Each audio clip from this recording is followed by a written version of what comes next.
Okay, so we're going. We're gonna put the fifth blade on there. So the reason they don't make sense is because there is no. Well, two reasons. One is that there's no. They've used different ways to measure airflow over the years, and they're not. Well, yeah, you told me that the CFM thing is completely useless because there's no consistency with measuring. Yeah. Well, there is a consistency now. They make all the manufacturers use one way, and the one way that they use is not the best way, which is unfortunately. You can turn the heater back on, Pete, if you want to. Yeah, I was gonna do that.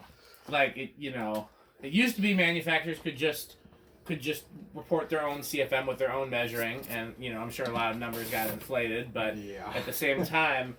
It also, you could come up with practical ways to measure, and then they had one unified way, and then they had another Energy Star conference, and they had a different way, and so that's one thing. And then the other thing is that there's just a lot of limits on current consumption, and there's a lot of limits on like how many for example. You have to move a certain amount of CFM on low. Now, what's the point of that? Because that's they're basically encouraging faster lows, because you have to. That's stupid. And so for people that aren't looking for a low that moves a certain amount of air, what's the point of that? And then you can only draw a certain amount of current total. Like you got CFM per watt, and then watts total, and it's like, okay, I get CFM per watt. I get the reasoning behind there, but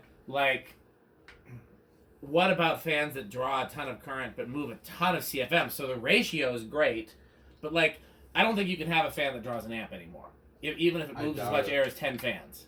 I doubt it, and it's probably, and I mean that's kind of reflected in the types of wall controls they sell now too. Yeah, I think a lot of them aren't rated for that kind of current. And there was just because. So what happened was all these Energy Star requirements were all developed in the mid 2000s. I know it was a Bush administration thing. I'm trying to think of when exactly it was. I think maybe 2008. Well, I know around 7. I think it might have came up with the bill in 07 and it passed in 08. Was that thing where they required the candelabra based thing to try to? That's what I was getting at because the reason why that the initiation behind the bill. Was that someone had complained, some legislator or something like that one of the biggest sucks of energy in people's homes was ceiling fans.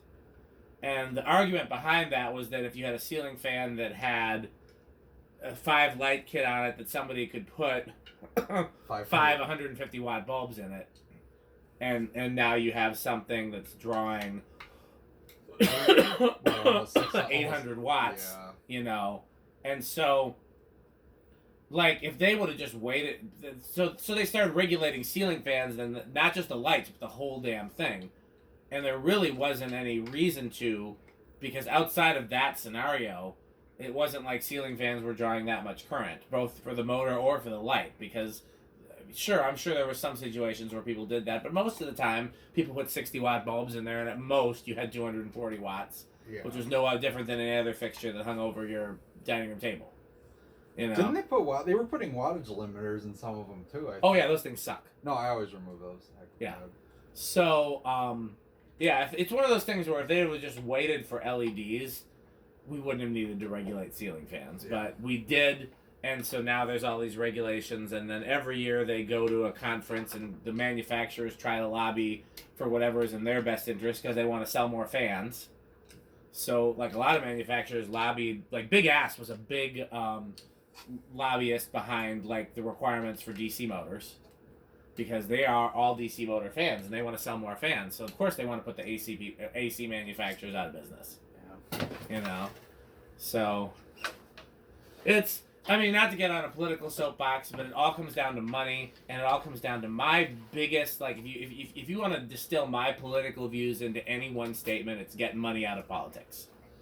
Citizens United was one of the biggest disasters to our country because it means that now people can buy politicians legally, and so which is why bills like that get passed because of the company with the biggest lobbyist, And heck, when I was working for Fanimation, Nathan Frampton was going to Washington D.C. to lobby regulations that made sense. And him and I even talked about it ahead of the time. And I don't know if I had the input or not. I'd like to think that maybe some things that I said, but ultimately he had to play the game too. You go there and you play the game and you advocate for what's going to help your industry.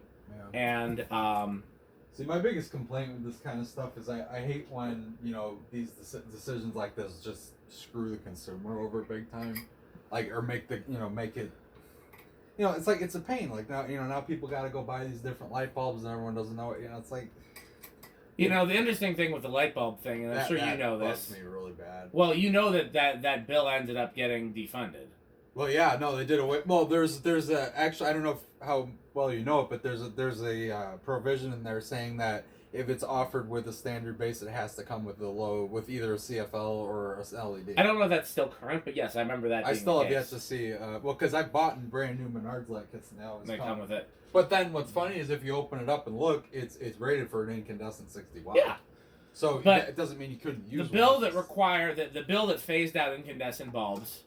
Tons of people complained, and the bill was refunded. Yeah. Not refunded. It was defunded. Excuse me. Yeah. But you guys know what happened? What? I don't know. So the manufacturers kept going as though the bill was still in effect because they could sell more light bulbs that way. Yeah, because they burn out quicker too. Those candelabra ones often do. LEDs? Oh no! I was talking about incandescent candelabras. No, what I'm saying is the bill that made incandescent light bulbs illegal, which so many people were up in arms about. I don't know if you remember that. Yeah, I do. I know people were hoarding them. Yeah, and okay, we're all set by that. Yeah, they defunded that bill. It's now completely legal to make. Well, I'm gonna start the video again in a second. Alexa, it's time to film. That's Okay. So let's see what's set to. Turn now. Okay, that's off. Okay, so turn up. Off. Time. So yeah, they made incandescent light bulbs illegal to manufacture. That bill was revoked, so now they're legal to manufacture again. They're still making them, but LEDs just kept going as though the bill was still law because the light bulb manufacturers want to sell more light bulbs. Right. And you could argue that screws the consumer. I think that one's a little more complicated because ultimately, as a consumer, if I can get LEDs affordably, I'm not buying incandescents in most cases anyways. No, I mean, I use LEDs too. So, I mean, they're good. Well, I certainly took to that because one of the reasons, like I had those halophane in my other shop. Yep. And one of the reasons I went to LEDs is because of my PA system. And I kept popping the circuit. Yeah. Well, that and a lot less risk for fire. I gotta start the video, Pete. You wanna cut it off? And I gotta take a picture. So, okay, we're gonna stop the video.